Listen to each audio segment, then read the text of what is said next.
Yes. Hey, Michael Monroe in the house. You'll listen to Walk in the Park, and we're rocking and rolling and doing the blues punk thing.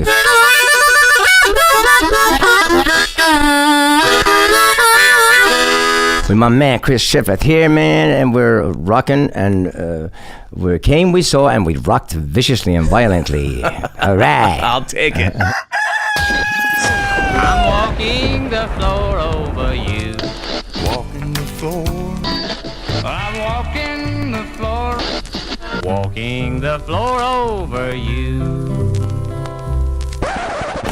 Hola, senors and senoritas. How are you doing out there in podcast land? This is your old pal, Chris Shiflett. And yes, you are listening to America's favorite podcast, Walking the Floor. Okay, now look, I'm recording this right now, literally right after I recorded the ramble for the Paul Franklin episode that came out 2 weeks ago, because I'm going on vacation after we finish these Foo Fighters shows this weekend, and I don't want to be bothered with having to edit a podcast and put it up. So there's nothing new. I got nothing new to say. Hopefully there won't be some like catastrophic thing happen between now and this thing getting posted. But you never know, because we live in the age of Donald Trump, and humanity might be wiped out by the time this thing goes up, and then no one will get to hear my awesome interview with Michael Monroe. That would suck. Yeah, so there's nothing new going on, but I will just remind you of a couple of things. One being the Walking the Floor Spotify playlist. If you don't follow it, what the hell is wrong with you? Get over to Spotify and follow it. And for that matter, did you know that you can listen to this podcast in Spotify? It's in Spotify. It's all over the digital, streaming services, but it's definitely in Spotify. It's on YouTube. It's in the iTunes store. It's everywhere you want it to be, so check it out. Of course, you know that because you're listening to it right now, so I guess I'm sort of preaching to the choir. Anyway, what else? I got a gig coming up July 20th at City Winery in Boston. I'm going to be opening for Rhett Miller, doing an acoustic set. I'm going to play a bunch of new songs from my as-yet unreleased album. Coming out someday, next year probably. I'm going to try to find somewhere to do a gig in New York City on the 18th, which would be like a little warm-up show before the Boston show. Because I have a night off in New York City, gonna look for a gig. We'll see what happens. Fingers crossed. I'll let you know. Okay, let's get to the business end of podcasting. You know about Zounds.com. It's where you go to buy your gear for music stuff online. But did you know that every order over $599 and above is eligible for their exclusive 12 payment plan? There's no application process. There is no interest charged ever. All you gotta do is just pay that first monthly installment and your gear ships immediately. Booyah. Also, support for Walking the Floor comes from D'Addario. D'Addario, a fine maker of USA-made instrument strings and musical accessories, is committed to sustainability through the Playback program, recycling over 1 million used instrument strings. For more information on the Playback program and how to help in its mission of reaching 2.5 million strings in 2018, please visit D'Addario.com/playback. You know what just occurred to me? I bet you can get your D'Addario strings over at Zounds.com. I didn't check that, but I bet if you look, you can. And that, my friends, is a sponsorship combo platter. Boom! All right, let's get to the interview.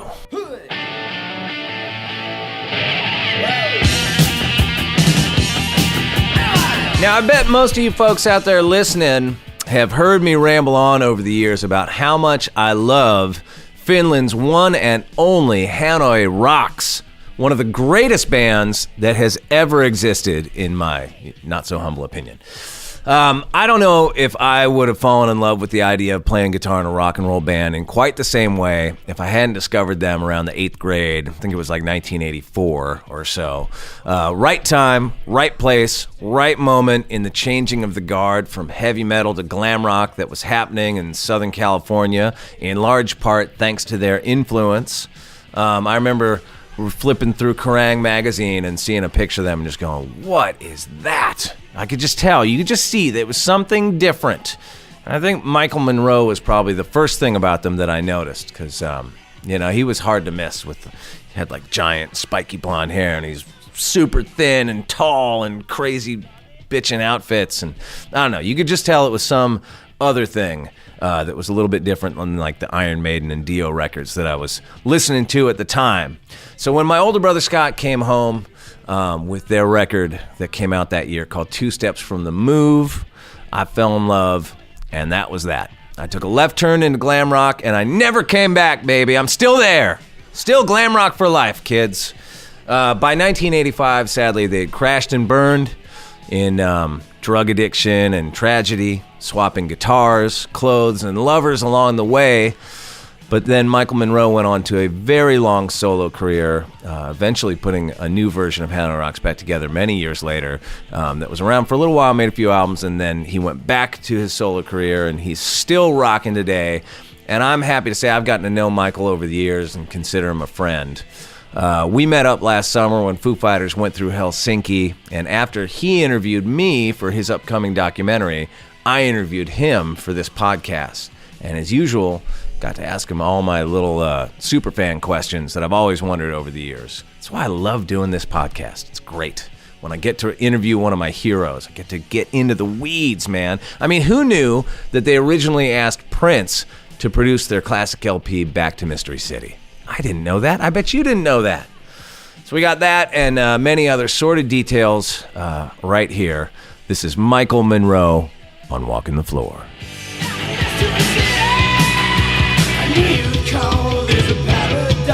Podcast, I have sound effects, right? No, not too much. Oh, all right. Just our voices. Our voices. Okay. Yeah. No nose-flute or anything. Oh, there you go. That'll work. Yeah. Time has come. It is time. Time takes time. Well, let's just start with the documentary that you're working on. Can you talk about that a little bit? Yeah. When do you think that's gonna come out? Next fall. And what's the scope of it? Is it like from you're a baby till now, going through all the various years and bands and things? Yeah, it's pretty much like my autobiography, the book, which is not out in English yet. Right. I know that because I've looked for it. Okay, I'm chuffed. But we're working on it because we got the Hanoi book out translated now, and so the next step is to get the Michael Monroe book out. Yeah, it's pretty much my life from the beginning of. I used to have this imaginary friend who appeared only to me, and his name was Ali, and he was like an Eastern-looking guy, and then I kept saying it, but my mother and my grandma said, "There's nobody there." I said, "Can't you see him there? Right there, sitting on the back of a chair." And there was nobody there. So one time, I remember the first time I was afraid of him. He disappeared. I never saw him again. It kind of starts with an image like that. I think the director's planning to. He liked that story. But it's about my life from the beginning to this day. And we're having some footage from throughout the years, and we're supposed to be going to New York, London, Stockholm. We're going to look at some of the old places, and have people like yourself, people who are really important to me in my life and career, and presentation of this little life, more or less as it is, Well, there's been, in the last year or so, maybe in the last couple of years, there's been, that Hanoi box set came out, and a couple of books have come out. How come this is all happening now? Why is there this great looking back? And were you involved in those releases, by the way? The book. Well, there's a couple Hanoi of them. book. Yeah, the Hanoi book that came out in Finland is now out in English. It's the same book. Yeah. So I was involved in that. Well, right now it's been 30 years since my first solo album, Not Just So Long, was released. So it's 30 years of solo. My solo career has been going for 30 years. So therefore, now for the first time ever, there's a compilation, the best of, or Michael Monroe, the best, modestly. Hey, why is that record not available in Spotify and iTunes? Nights Are So Long. Your first one. Well, it was released, originally it was released only in Scandinavia and Japan. And then with the help of that record, I got signed to Polygram Records in New York. So I kind of used it as an international demo. But I guess it was just never released elsewhere. Yeah, well, it's to this day, though. It's like you can't find it. It's not in Spotify. Is that right? Or the iTunes store, any of those things. Oh, I got to look into that. I'm so You got to get that thing up there. Yeah. That's a great record. Thank you. Well, I love that record. You do? Yeah. Wow. Well, it had some of the first attempts of songwriting with me. I stopped writing in Hanoi because Andy always said he had a better idea, and I just kind of gave up on it. And as a solo artist, that's when I really came onto my own as a songwriter. But Can't Go Home Again. Can't Go Home Again was a pretty good song. I thought that's a nice one. Yeah. But there's a version of It's a Lie. That ballad, the slow song It's a Lie. Yeah. The original version, the demo, I did with Steve Baders when we were living together in London after Hanoi was breaking up. See, Jimmy Zero, the Dead Boys guitarist, he wrote that song, and Steve had a demo of it already. And the first few times when we met, me and Andy hooked up with Steve in Portobello in London, like 1981, 82 or something, when we were moving there, and Steve played that to us and said Hanoi could do that song, and Andy of course said, he's got something better. So but I liked it. But then in 85 when Hanoi broke up and I moved in with Steve Baders, his wife moved out and got together with Andy. What? Really? Yeah. With whom I had 2 years earlier, I had a really destructive affair, and which resulted in not being friends with Steve for a long time. We went through a lot of stuff. Yeah, just ruined. I was a hermit, totally isolated from the rest of the world for like 1983, the whole year. You can even tell in the way I dress, it's mostly like black and white. And then when me and Steve became friends again, and that woman had the nerve to, Steve called her a teacher, and succubus was one word. She like the next victim. But so Steve used to say, Hanoi rocks in lots of in church. We're good friends. We swap guitars, we swap wives, clothes, and what, no problem. Were you guys kind of around the same scene in London together? Yeah, around the same time. Right. The Hanoi rocks started playing at the Marquee. We had a residency for a couple of months, like played once a week. And the Lords of the New Church were the only other band or scene, so to speak, that happened there since the punk thing. Only thing that had happened since the punk thing was the Stray Cats. Right. And they were cool, of course. But when we came around... Was they around London at the same time as you guys? Or was that a little bit before? Right. Yeah. They were a little bit before. Yeah. What year was it when you guys moved there? It was like 81, 82, 1982 mainly. That was like the year that we relocated, that we got ourselves based there. And why? How come you moved there from Finland? Well, from Finland, first objective we had...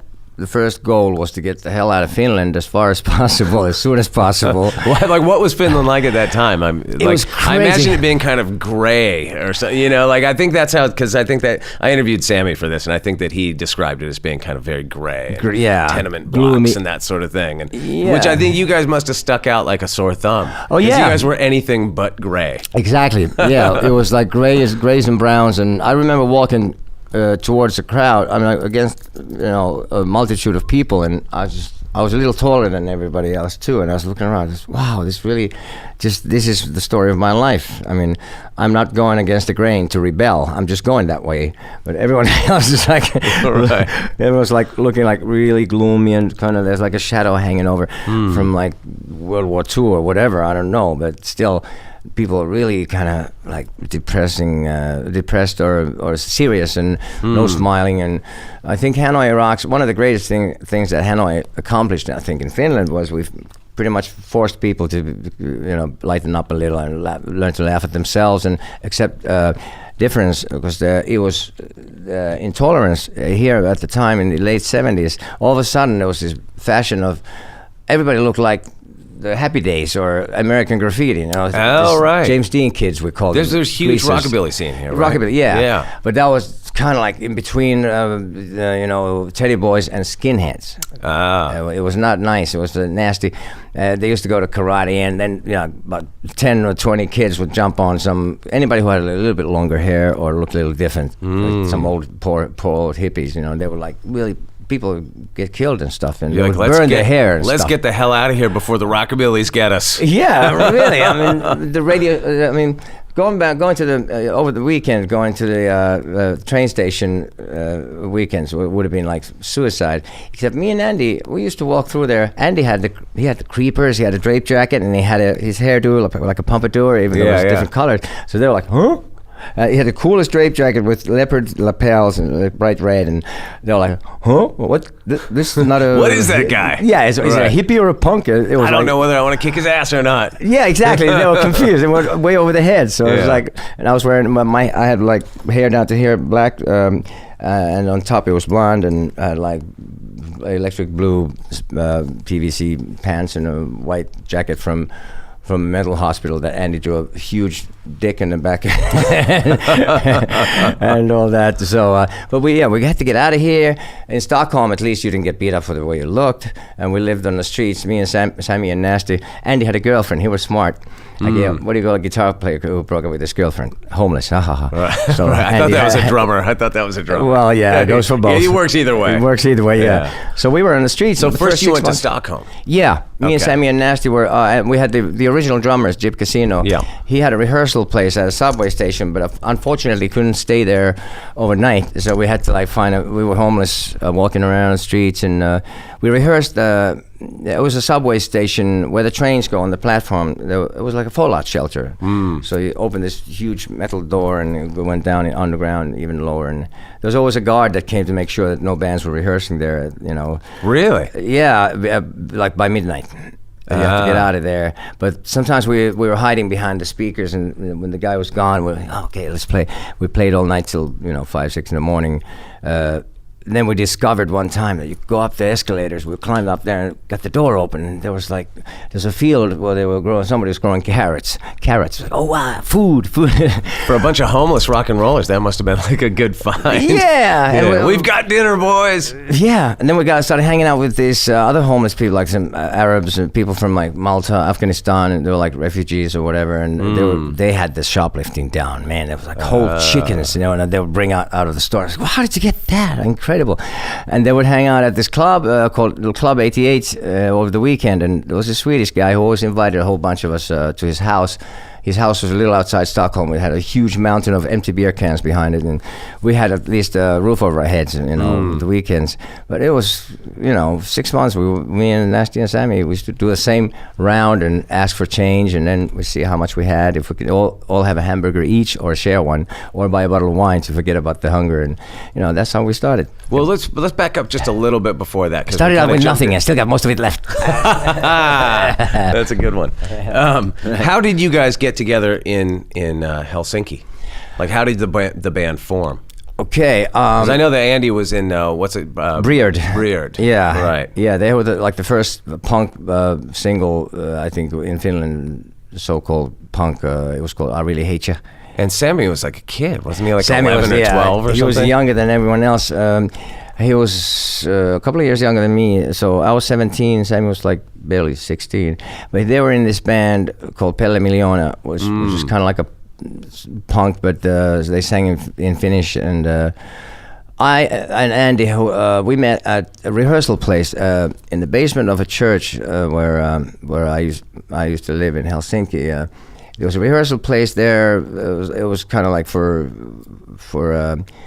for teenage kids, or to have like club activity and stuff. It was that kind of room where they had different things happening, and then bands could rehearse there. So my band rehearsed there, and Bria and Andy's band was rehearsing there. And once I forgot, I left something there, so I went back when they were rehearsing. I walked in on them, and Andy was like, "Oh wow, you play guitar?" He thought I was a guitar player, because I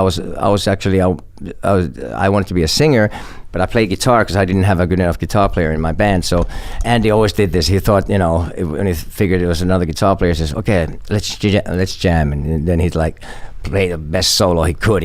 Really like try to like play the other guy to hell. And they go, "Okay, you go ahead." Yeah. Now it's your turn. Now your turn. So I was like, "Well, okay." So I played some, solos, some riffs. And I said, "Oh wow, you're pretty good."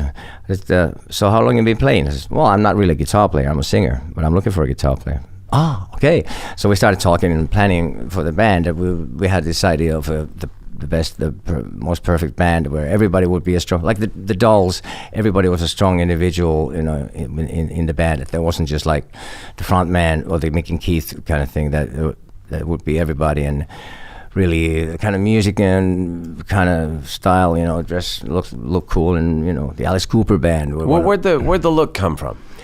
Because you guys pretty much right away had a very distinct look, that nobody at that time looked like. Yeah, well, to me, like I said, Black Sabbath was the first band I saw on TV that made me want to be a singer. But Rolling Stones, the Alice Cooper band were one of the biggest. Neil Smith, the drummer, he had the coolest hair. Totally. That's the hair I always wanted. Right.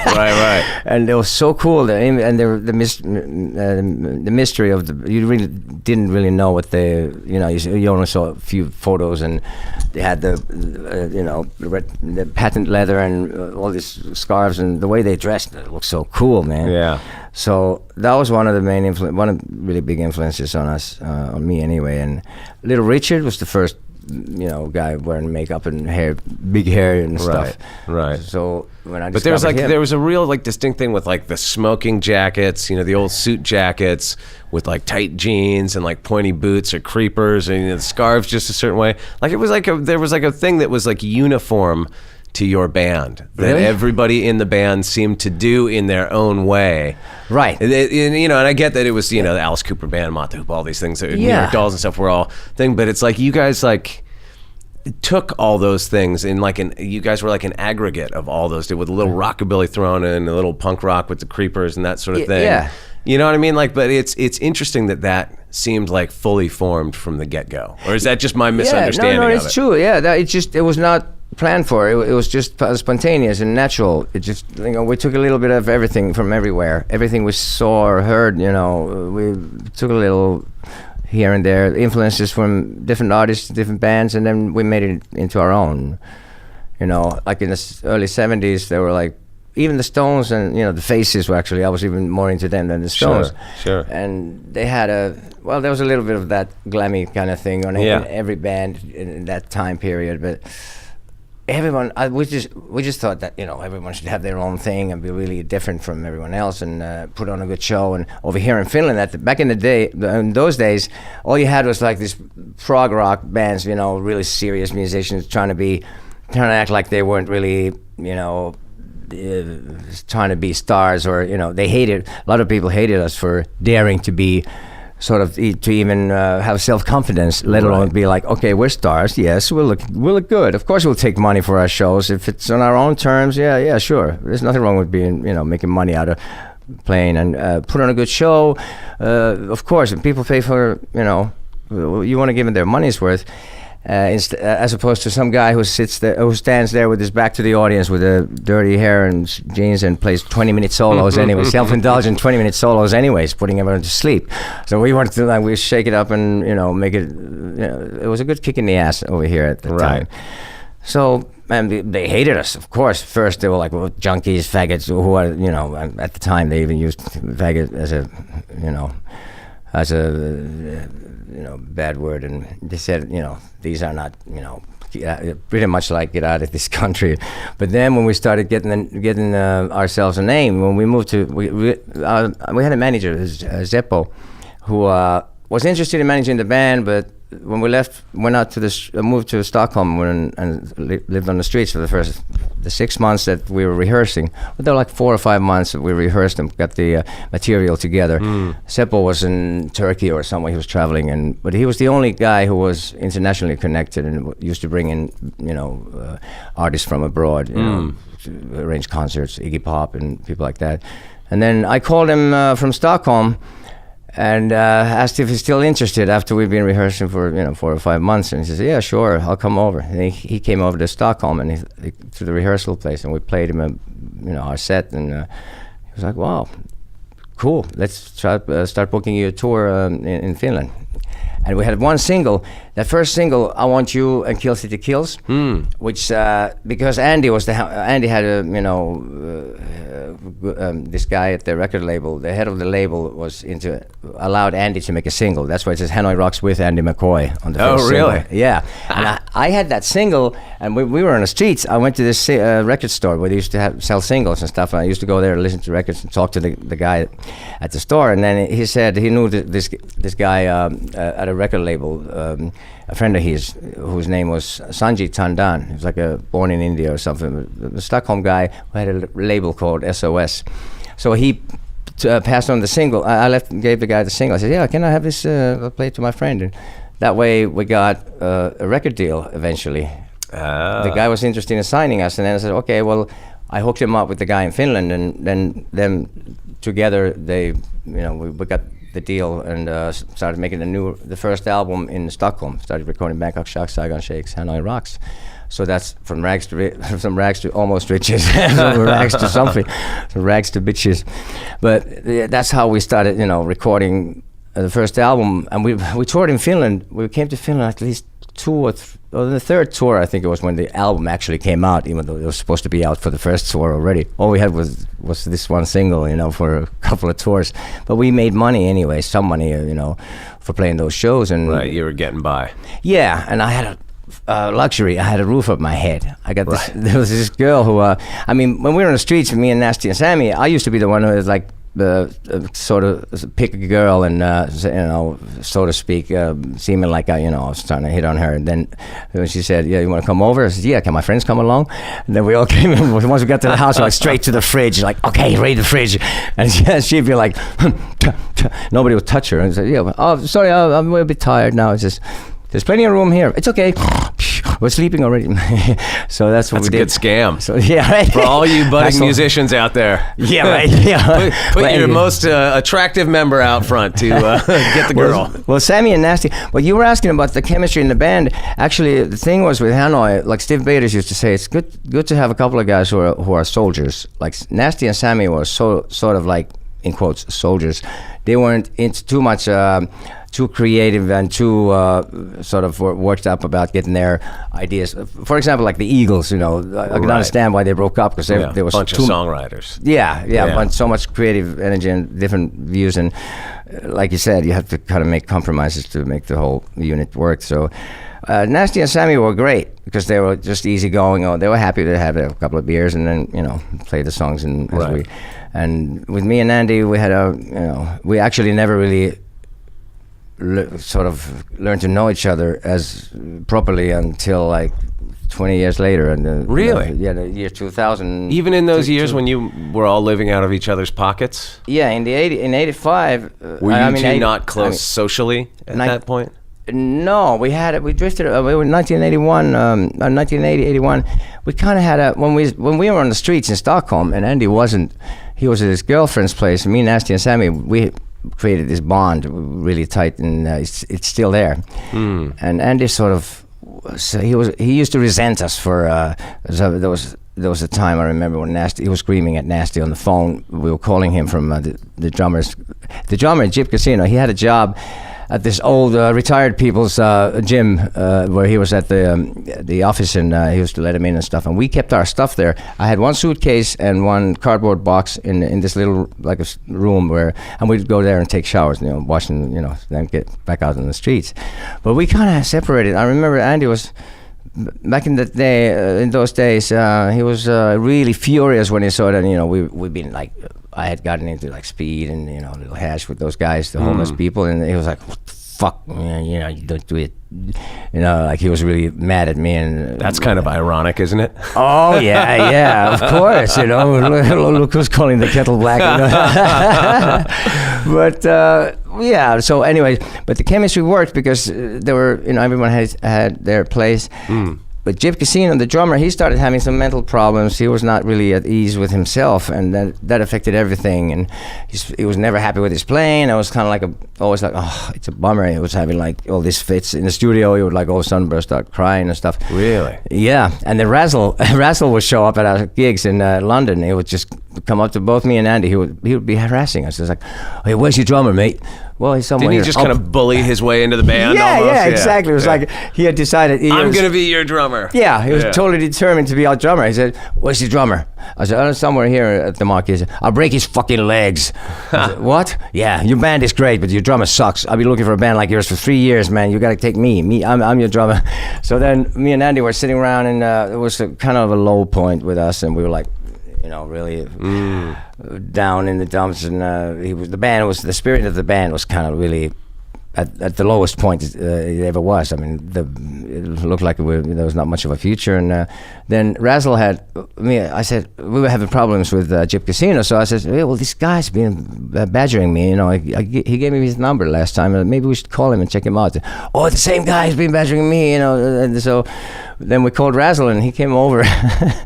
That was around the time I think Dave Dixon from Kerrang was doing an interview, and Andy fell asleep halfway through a sentence. He fell asleep. And I was like, okay. And it was like heavy hardcore junkies coming up there. But there was this guy, Chris, who was like, oh God. He was having a huge fight with this girl about cocaine, prices of cocaine in London there during the interview. It was like totally insane. And Razzle would come up and, you know, we'd hang out, and it was a great guy. We had a great time with him. He had the black lipstick and platform boots. And, you know. So then we auditioned him without Nasty. Nasty was pretty close with Jip, so we figured with just me, Sammy, and Andy, we took him to a place in Shepherd's Bush, Gold Hawk Road, the Townhouse Studios. We had a day with, he had platform boots, so it was pretty hard for him to play, but still he wasn't that good.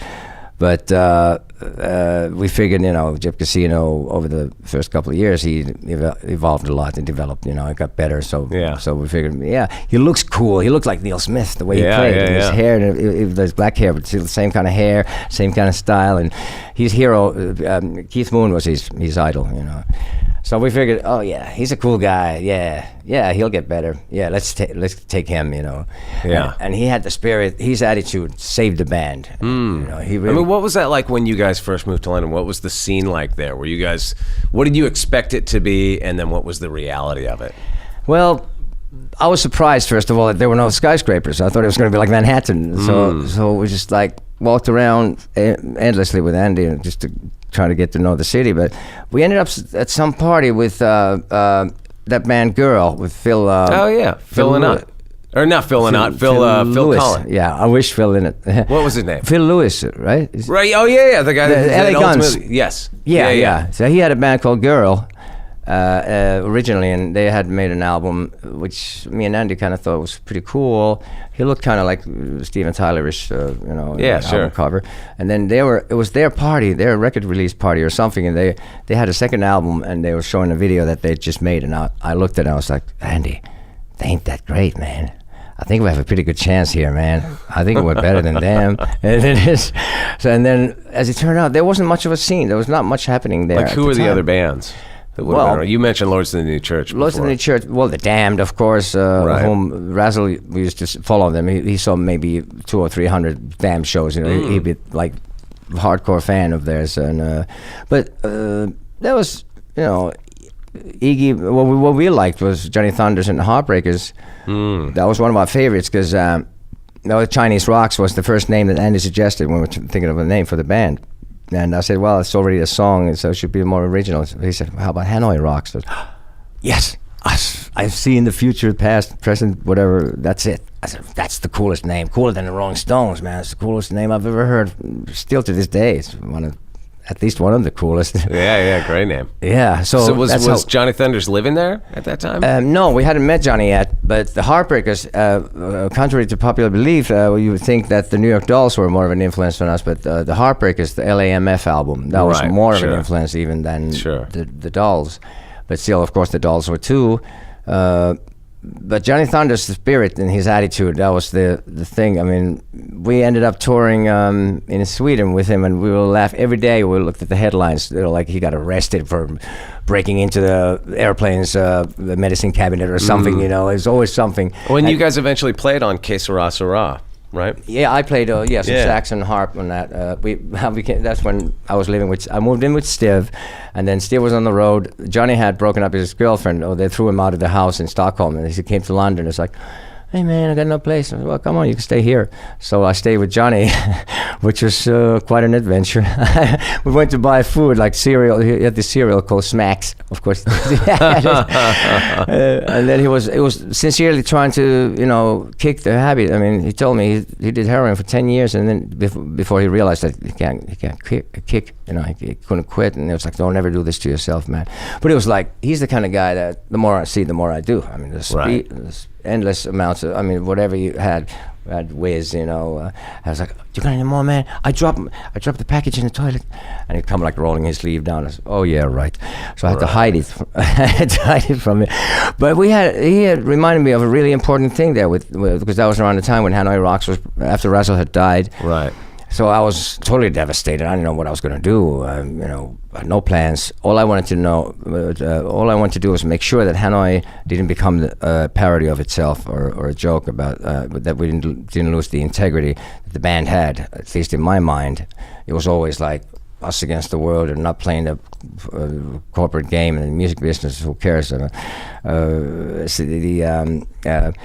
If the band would have continued with the two guys that were coming in, that were eager to join, it would have ruined the whole thing, and it would have been even worse if we would have gotten successful. Because surely we were most likely maybe in a position where on the verge of perhaps worldwide success, but then it would have been even worse because it would have been the wrong way. I wanted people to know the real Hanoi with Russell with the right attitude, instead of some complacent, rich, these guys who had, the bass player especially, was like, dirty. I can just imagine him getting into little girls on the road and stuff. Because I always hated that sleazy stuff. I never touched a groupie in my life. Could never imagine. It's just weird. I guess I'm a freak for a singer. But in any case, that was the Thunders.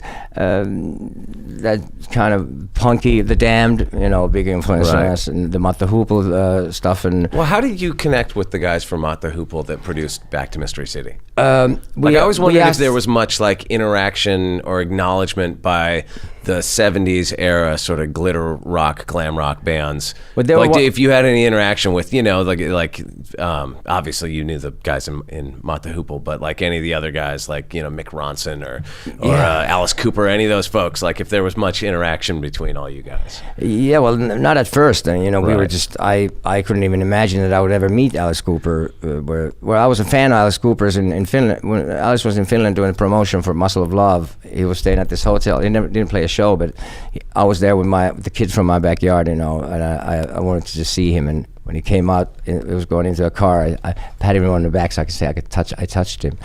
And then someone gave him a piece of paper and a pen, and he just sat there in the car and kind of, in a stupor, and probably had a few beers. Right. And the car just took off, and I was like, oh, well, that's the first time I kind of met Alice. But later on, we got to know Overend Watts and Buffin, Del Griffin, the drummer, and Pete Watts, Overend Watts. They came in when we asked Ian Hunter to produce the Back to Mystery City album. Oh, really? Yeah, and he declined. He didn't have the time. He wasn't interested or whatever. Also, we asked Prince to produce Back to Mystery City. What? Really? Yeah, not many people know this. What would the album have become then? Jesus. Right? Yeah. Imagine that. Seppo, our manager, he got in touch with them, and Prince's answer was, I don't produce no white boys. So a bit of a prejudice there, huh? Amazing. But in any case, yeah, Prince he declined. So, and Ian Hunter didn't do it. So we got over, and I guess through Richard Bishop, the English manager who Zeppo hooked up with this guy Richard Bishop, and they started working together as a management team. And then the Lick Records was the label that they founded for our records to be released in Europe. And those first 3 or 4, Self-Destruction Blues included. Bangkok Sucks, Sagan and Shakes, Hanoi Rocks, Oriental Beat, Self-Destruction Blues, and Back to Mystery City. They were the European catalog, plus the live album that Guns N' Roses later on released in the States on their Uzi Suicide label, which was, nice. See, those bands back then, Guns N' Roses, I thought was great because they had their own thing. They took the influence from Hanoi the right way. They got the attitude, and they still had their own thing, and were kind of a bit more rough looking and heavier, kind of Aerosmith heavy sort of sound as well.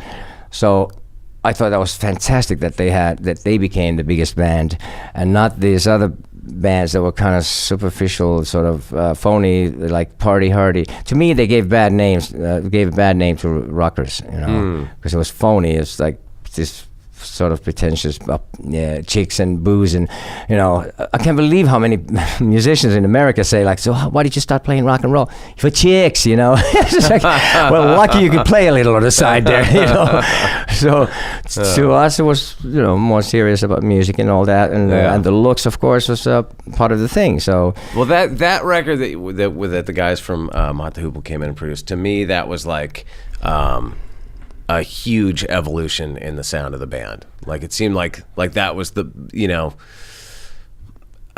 I don't know how to put it. Like it seemed like that was where the band grew musically in a big way. That album seems very sophisticated. Maybe it's the wrong way to put it, but to my ear, that's what it does. There's a lot of beautiful arrangement stuff on there, a lot of piano, a lot of instrumentation that's cool, and it's not like a bombastic, huge cannons, gun, drums, kind of big giant guitars. Like it's not that kind of record. No. You know what I mean? It's got a more classic feel to it. And I'm wondering how much those two guys from Mott were an influence. Okay. Well, they probably didn't have that much to do with the sound, or apart from, they produced the sound of the album, but they were nice guys. We had a good vibe with them. We had fun making their record.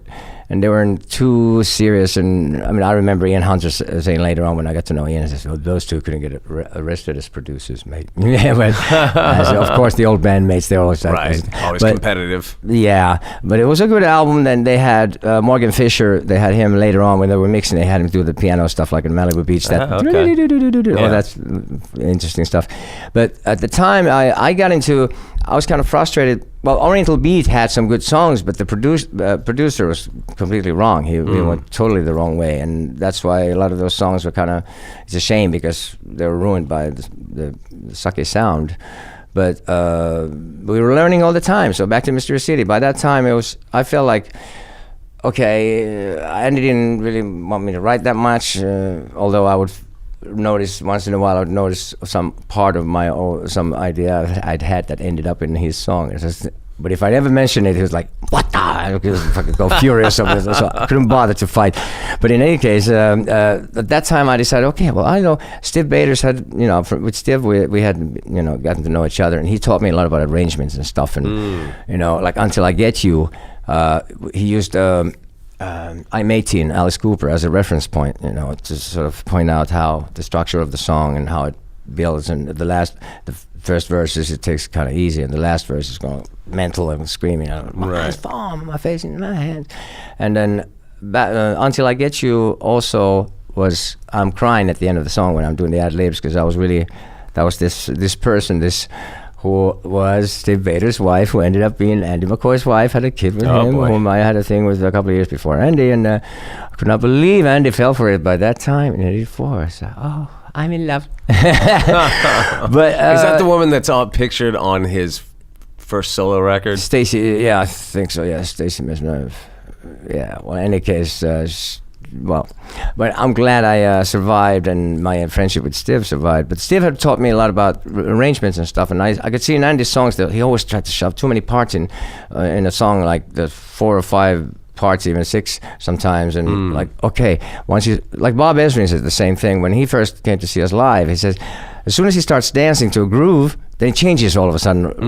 That there's like too fast that you can make, like, 2 or 3 great songs out of one song that Andy has so many parts in, Right. Because I like simplicity a bit more, but of course you don't want to have everyone the same, formula, and basically, verse, chorus, verse, boring. Of course, if it's always nice to have something different, and boy, did we have something different. So there's no head or tail. A lot of the times I could tell easily that Andy would start a song with a B verse, and then do the chorus, and then go like to the obvious verse.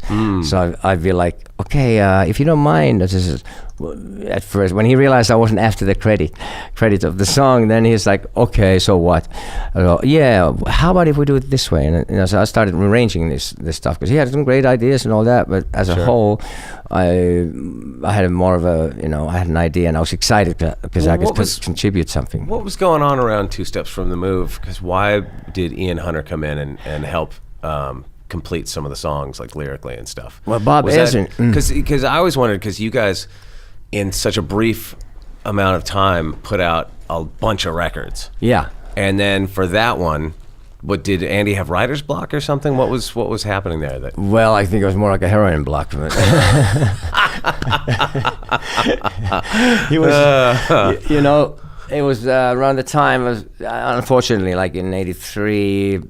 By the time it was like 1984, I remember the first gig when the guys had done some smack, and I felt it on stage, and I didn't know what it was. I just felt like there's something wrong here. It's like the energy is not the same. I was like, what the hell? Then later I realized they're all P9, and the heroin is the killer. That's what Johnny Thunder said. 3 things that kill bands: heroin, girlfriends, and was it managers? Death. Anyways, so I was heroin, like, girlfriends, and heroin. Yeah, exactly. So Johnny, we had there's a single included in that Hanoi, the English version of the Hanoi book, which has a demo of I Can't Get It and Teenage Revolution, which never ended up on the Two Steps from the Move. We did it later with the new version of Hanoi, but the first line is missing from that demo. It's like I'm coming in for the second line because there was no first line, and Andy was staying at his house, and he says, I ain't coming to the studio, you deal with it. And okay, so what do I do? And I couldn't think of a good enough first line, so it ended up, the demo had no first line. I Can't Get It, and it always bothered me, and that's probably why it was never released until this book now. This is something that's never been released, a Hanoi song. So in any case, so Andy was, we went to Morocco. Zeppo, our manager's great idea, thinking like the Stones went to Marrakesh and stuff. So we went to Agadir for 2 weeks and had nothing but 2 acoustic guitars, no strings, 1 pick, broke 2 strings the first day, and all we came back with was the Underwater World. Yeah, riff, sure. The only riff, and we really were in trouble. I thought, Andy wouldn't admit it, but I was like, "Fuck." It's so interesting that was going on right on the verge of you guys getting your first major label deal and worldwide record release and all that stuff. Any moment, everything could just like break, and it would be all like. That's what it felt like. I felt like that most of the time, like, this could all be lost and gone in a split second, and we'd be like destroyed. Well, Sammy said something really interesting when I interviewed him, which sort of doesn't jive with the sort of the mythology around the band, which was that, because I asked him, and it's a stupid question because there's obviously no way of really knowing what would have happened, but I think I asked him something along the lines of like, what do you think would have happened with Hanoi had you not broken up, had Razzle not died, et cetera, like where do you think it would have wound up? And he said that you were going out with somebody that worked at your U.S. label at that time, and that she was in a meeting with like the president of the label, and that he wanted to drop the band or something. CBS? Yeah. Is that true? Yeah, do you think that Hanoi, like, let's just say fantasy mode here, there was no, drug addiction, there was no tragic accident with Razzle. I mean, where do you think that things would have gone, musically and otherwise? Well, musically, CBS actually, when they signed us, finally then, in America, they didn't. I mean, Jude Wilder was this person that was the product manager for Hanoi Rocks, and she became a really good friend. She was from Baltimore, and we all loved John Waters movies. It was like it was a tradition. Every Christmas we have a John Waters marathon, and then the early ones, Feeling of Trouble, Desperate Living, and all that stuff. So Judy knew. She came to the studio and everybody loved her because she was really cool, and she would say they asked, John Waters, and she says, yeah, she sees Edith Masters at the store, she sees her on the street every now and then. Well, all I know about John Waters is he doesn't like sex because it smells bad, and everyone's like, yeah. Judy was like in, so she was actually the one. She always told us the truth. The head of promotion said, take that piece of shit off the turntable, and I don't hear a single. Don't you ever leave me.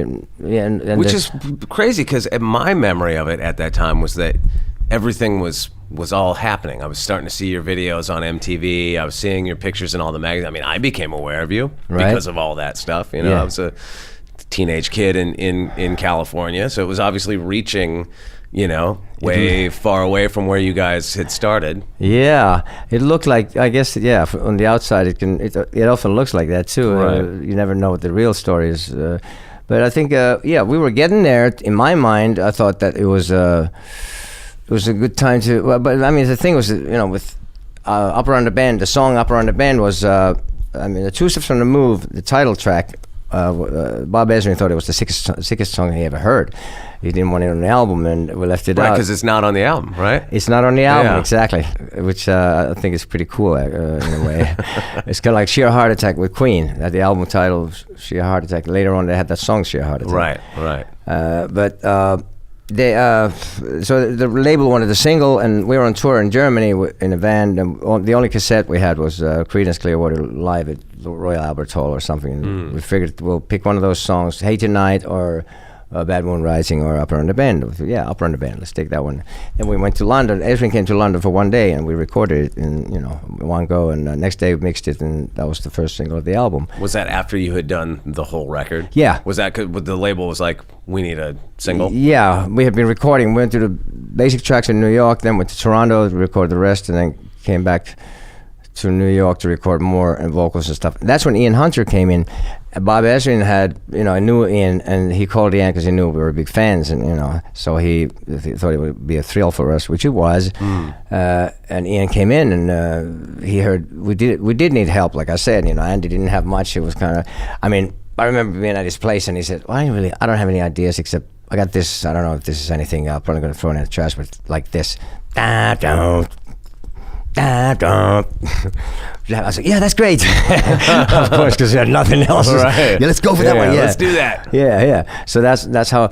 But some lyrics were missing, and Ian was really interested. He was interested because Andy had, we all were in New York for the first time. He had a little bottle of little nose candy. I remember when he offered to Ian. He says, "Oh, you want a hit?" I said, "Oh, no thanks, mate. No thanks, mate. You go ahead. You knock yourself out." I was like, just ha ha ha. So then it's funny because I don't know if that was the reason, but his idea, the lyrics for Boulevard of Broken Dreams, it's a double meaning. It's about cocaine, but for a teeny bopper, it would be about relationship.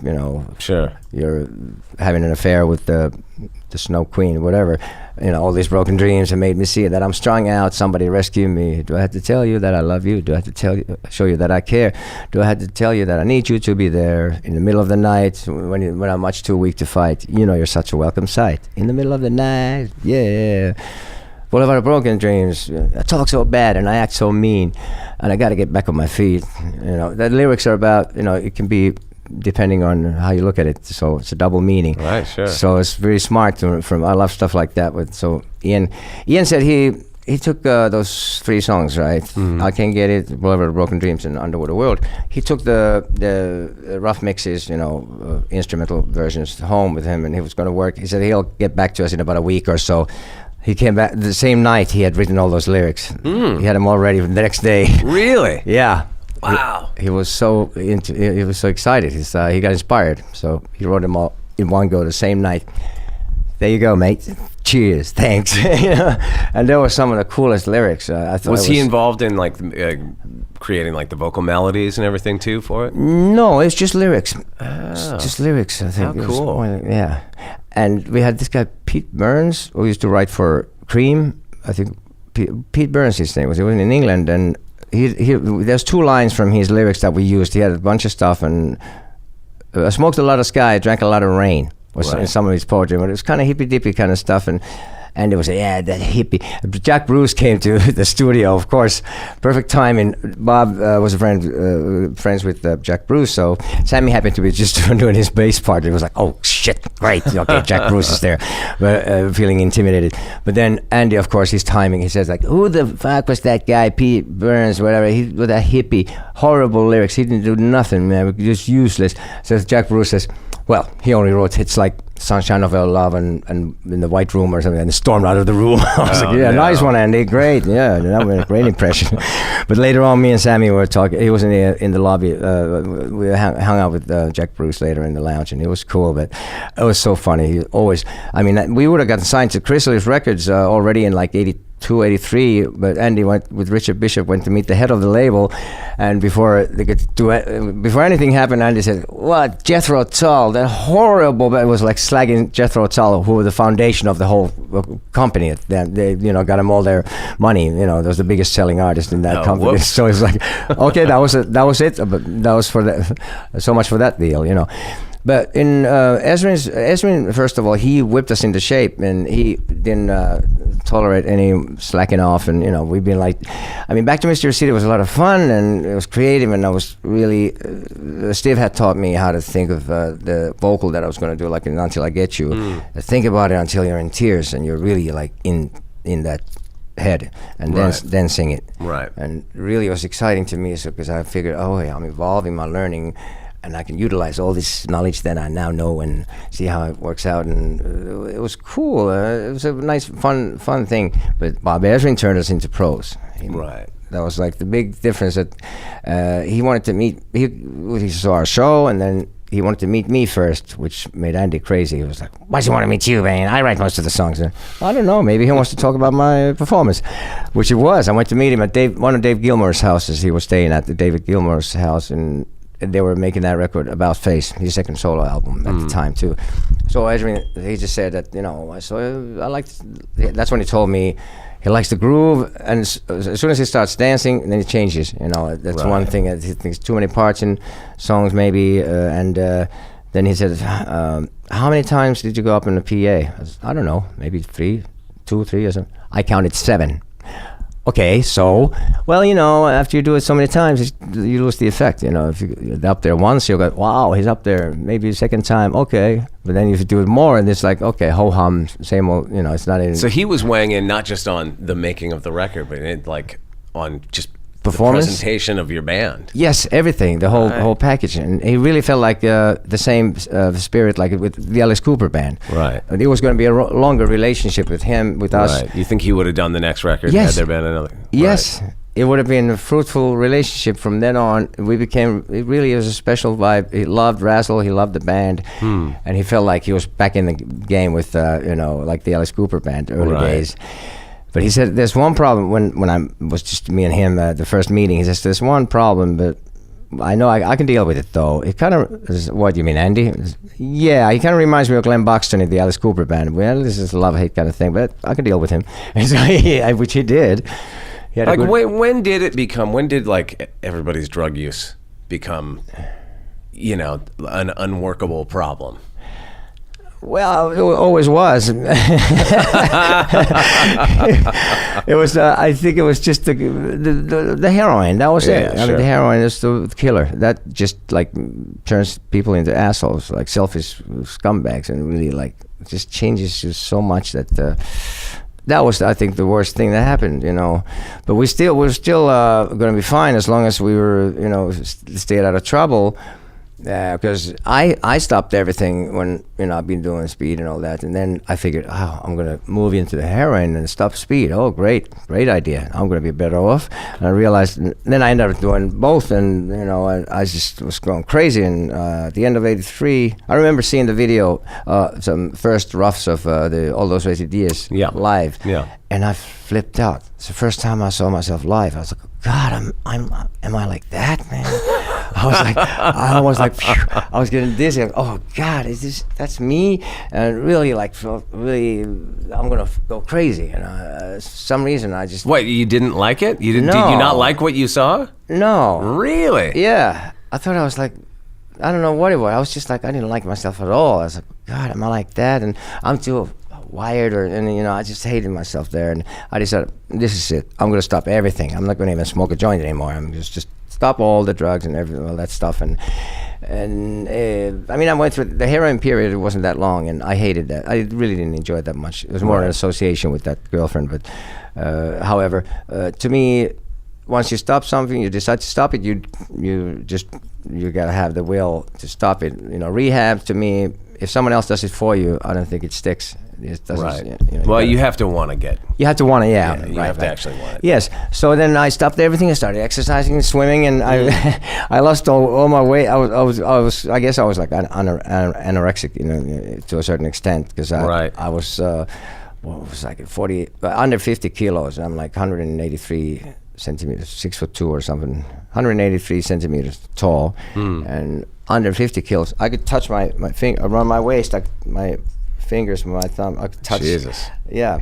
So I was just, I woke up in the morning. I ran to the swimming hall as I swam for an hour or two without stopping, and then came back home, had a little muesli or something, and then later in the evening a little salad and not too much fat, and then I got real skinny. I was skinnier than Andy. That's not even funny anymore. Even though he had no muscle tone because he never exercised, but except for this, I get enough exercise pushing my luck.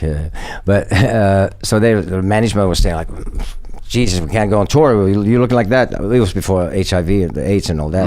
So, if that would have been around, then people would have been, for sure, they thought I was sick or something, Right. So I kind of see it, but in a way, I took pleasure in knowing that everyone was like, "Oh God, look at Michael! God, it's just skin and bone." And I was like, "Oh well, yeah. Does it bother you?" And in a way, it was my way of saying "screw you" to everyone, because I felt kind of. So you got healthy even back then. Yeah. Oh, wow. Yeah, I started exercising. We had a black belt karate guy who was our tour manager, and he showed me this routine of a series of like straight leg kicks, first stretches, and then kicks, and then this 5 things you do like 20 times each, like real fast, like 20 push-ups, like stomach, what do you call this? Crunches, and then the squats, throw your feet in the back, and then jump in the air, those jumps. And then squats and kicks. This can be part of your documentary, the Michael Monroe workout plan. Yeah, it's been done. Bonus feature. Didn't the KISS guy do it already? None of it, yeah. And then in the end, you go like, from one side to another. It's kind of like you do this I end up doing like under almost 2.5 minutes or whatever my record was. But it's kind of like running around the block. You could do it in your hotel room in a small space. So I did that in the morning. If there was a pool in the hotel, I would go swim. Then we had a gig at night. So I was getting in great shape. A couple of weeks into the tour, I was like walking through brick walls. And the guys had resented me for not drinking 24 hours and smiling in the mornings. It's like, what are you so happy about? Yeah. I always say quitting drinking in a rock and roll band is bad for your career. Yeah, it's true, because the other guy doesn't stop, and then it becomes a conflict. Yes. It's usually quitting the drugs becomes the problem as opposed to doing it. Right, exactly. Right? Well, with all this, all the books and the box set and everything, usually that leads into a reunion tour of some sort, and obviously, Hanoi did a reform at one point a few years ago. We were reborn, but without Sammy and Nasty. Yeah. And I know Nasty's like a pharmacist or something. Yes, a pharmacist, right? Yes. Yeah. But at that time, you weren't playing with Sammy, and I was just wondering if there's any, was there any talk around these book releases or anything of you guys getting together with the original crew? Because I know Gyp Casino's still around, right? Yeah. Well, no, it was me who always said no, I guess, because to me, Hanoi had to be one band that wouldn't do a reunion just for the money, or right, to have. If it was a new thing, which when the reunion, well, I'll call it the rebirth, when me and Andy got acquainted in Finland years later in 2002 when we ran into each other, and I saw he wasn't on Smack anymore and whatever, it seemed like, wow, hey, this could be interesting to get to know him. And him, by that time, he had, after the Not Faking It album, he learned to respect my songwriting and you know, he had a new, you know, it was mutual respect, and we actually started working like 50-50. So it was exciting to me to see what we could accomplish after all these years. At that point, as we were more like, he was recovering from falling down with the third story balcony. Oh, right. Yeah, I mean, it's a miracle he's alive, let alone that he can walk. Yeah. And my wife, Jude Wilder, who was the product manager at CBS, she was at first my friend, but then when I moved to New York, we became like, you know, we got married, you know, later, and she was my wife for 15 years. And she passed away in when we had moved to Finland in 2001 in the summer, and I was recovering from that, and you know, based on tragedy, actually, the whole thing was Andy was recovering, learning to walk again with his legs were like in, you know, hundreds of pieces, you know, really.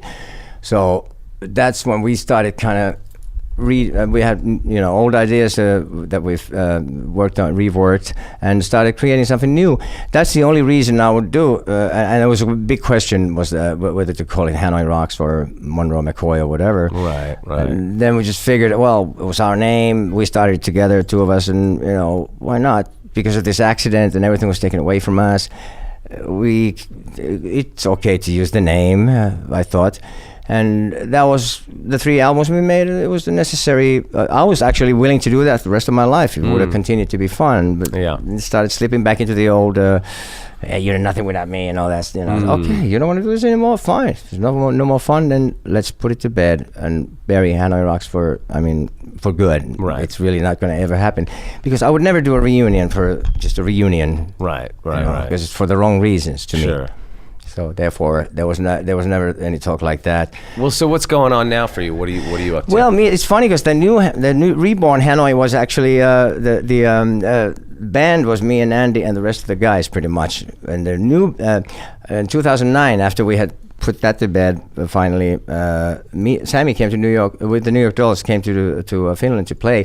And we met, we hadn't seen each other for a long time, and they invited me up to play some sax and harp and, you know, personality crisis or something. And Sammy and me hung out the rest of the night till like 4 a.m. in Turku, where I live. And he said he wants to work with me again. I said, wow, well, there's half the band there. Right.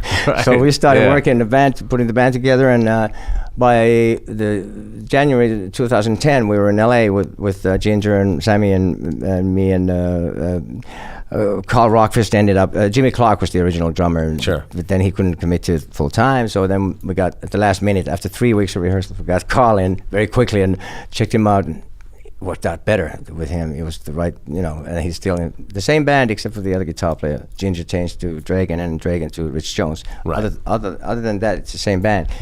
So this is more of a band that, even though it's called Michael Monroe, it's more of a band than the reborn Hanoi Rocks was. Right. As a chemistry, because I'm a band-oriented kind of guy, and I always like, you know, the chemistry, especially with Sammy being my blood brother. We were always very close, and always had, when he moved to New York. By the way, I never lived in LA. Oh, you never did? I thought you were based out of LA, like maybe around the time of the Nights Are So Long. Or, yeah, no, it was New York. Okay, I always lived in New York. I could never. I mean, LA was really not. First time I saw the Hollywood sign was on my way to see Razzle's dead body when I wanted to see. I didn't believe it and wanted to see it. And on the way there, I saw the Hollywood sign for the first time. And every time I see the sign, I get like kind of gives you a shudder. Yeah, a little bit. You know, I mean, I don't blame LA for it, but it's just, and it's just the vibe is not my thing. You know, I like New York. I like the city and, you know, the streets and reality in your face and no phony kind of, you know, like, hey dude, how you doing? Hey, I couldn't believe it. What's going on, Michael Monroe? And I resented the fact that these bands were like sort of being influenced by Hanoi. Everyone's telling me, I said, okay, great, but that's it. That's what they thought that we were. I mean, the guy from who produced Rick Browdy, who produced the first Poison album. This guy, actually a nice guy. I never knew him. I didn't know who he was. He came up to me at the Ritz. I just moved to New York like in '85, end of '85, so just like a beginning of '86 or something. I went to see Mason Ruffner, this guitar player, R&B kind of from New Orleans, at the Ritz, and this guy comes up to me and says, "Hey, Michael Monroe, right?" Yes. I wanted to apologize to you about Poison. I says, what? Did you put something in my drink or what? He says, no, the band, Poison, man. Because after when you guys, Hanoi Rocks, when your drummer died and you broke up, we took your thing and made millions. I said, what? Is that what you were trying to do? Hey, man, don't worry about it. You didn't even come close. You missed the whole point, man. Don't worry about it. My sleep is untroubled. I wish you the same. So we played in L.A. a few years ago. Somebody told me that had run into Rick Browdy, and he had told the same story to someone. Oh, really? Yeah. I mean, he's a cool guy, apparently, as much from what I've heard. And yeah, it's funny how much that guilt, your guys' influence. Well, there's but they guilt, missed the point. I never heard it musically. I just heard it it's almost like nobody. Exactly. Nobody heard those records the same way I did. Didn't get that. Like, you know what I mean? Yes. Yeah. You got the right idea. Just like the Mother Hoop and the Damned, and you know, and that's why that was the coolest thing about the band. Right. So most of these, of course, these guys went out to sell millions of records, and people think, oh, that's rock and roll, yeah.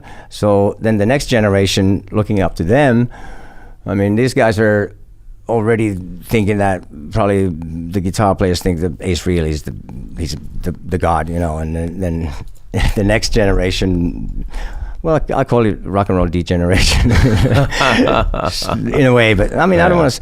I try not to say anything negative, but no, the truth is, you know, it was phony rock and roll. It's a crime. Right. Really, you know, Yeah. I've always embarrassed to say. I mean, people say, are you guys in a band or something? Are you a rock and roll singer or something? No. Well, it's funny. Aspiring plumber. There's so much good rock and roll, and then just that little brief period in the late '80s, like, is still.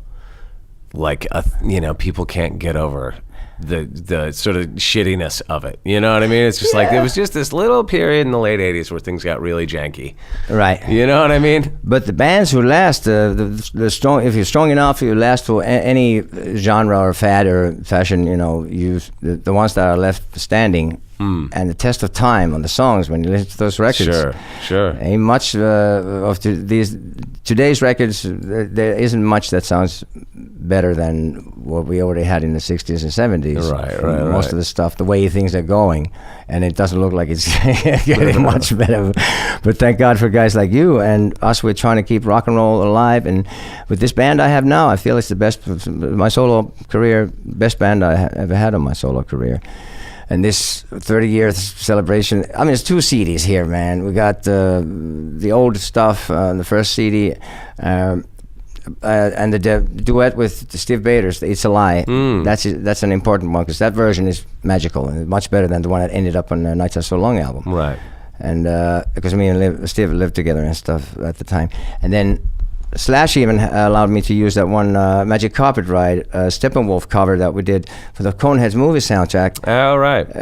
We had a different version arrangement idea to do it in a different way from the original. So Slash said, okay, let's do both versions and see which one the label picks. So the record company, the movie company, they picked the new arrangement version. So the other version that was like the original was never used anywhere, but I had a audio cassette of it for all these years since 1993.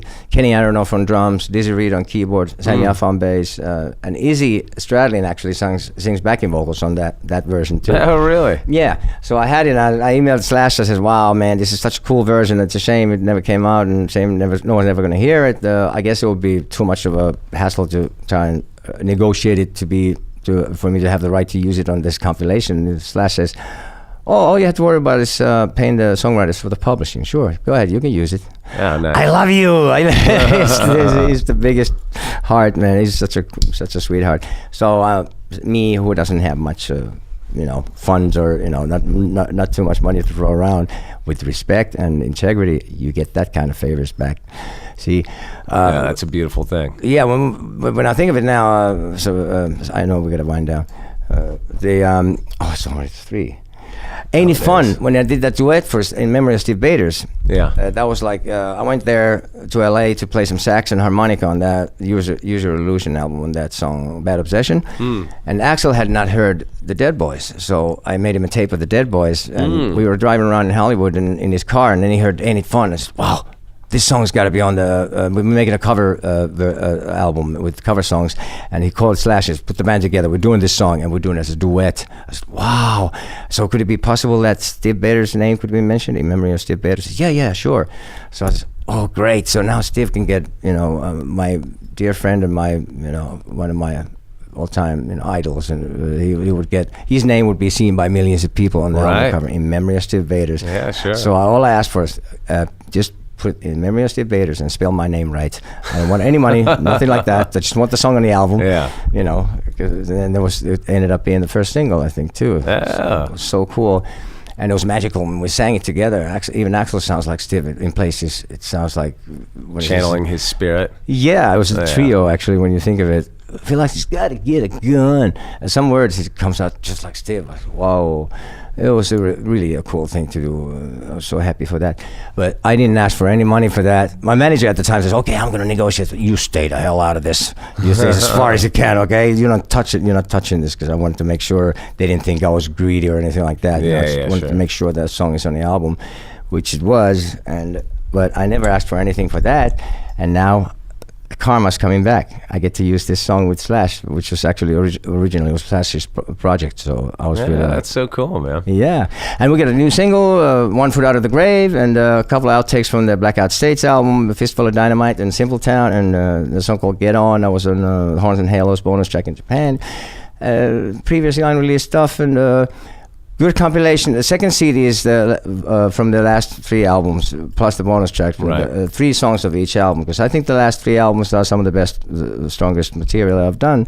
The first CD has the old albums. Normally it's 2 songs per album, except Demolition 23 there's 4 songs of that one, because that's been out of print for so long. And it hasn't been available. And the Dead Time Stories I've dedicated to Steve Baders. That's another Steve-related song where I'm within the lyrics. There's about 15 titles, Steve Baders titles from the Dead Boys or solo stuff, and within the lyrics. That was my tribute to him after he passed away. I wrote that. And cool, man. Yeah, so this is out, and we're making a movie, and we keep on rocking with this band. And before too long, we'll make the next studio album. And one of these days, I hope that I get into a position where I can say, okay, here's the money. Take us on the road with you for a year or 2, please. Thank you. I get someone else, get Alice Cooper, and yeah.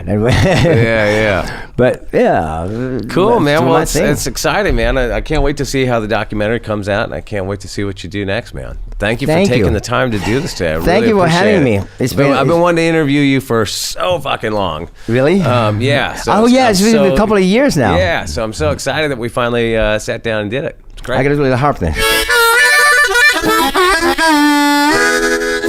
Now it's done. Thank you. Nice. I'll tell you, everywhere else is just nowhere. All right, that was Michael Monroe, rock and roll legend, on Walking the Floor. Make sure you get on over to walkingthefloor.com.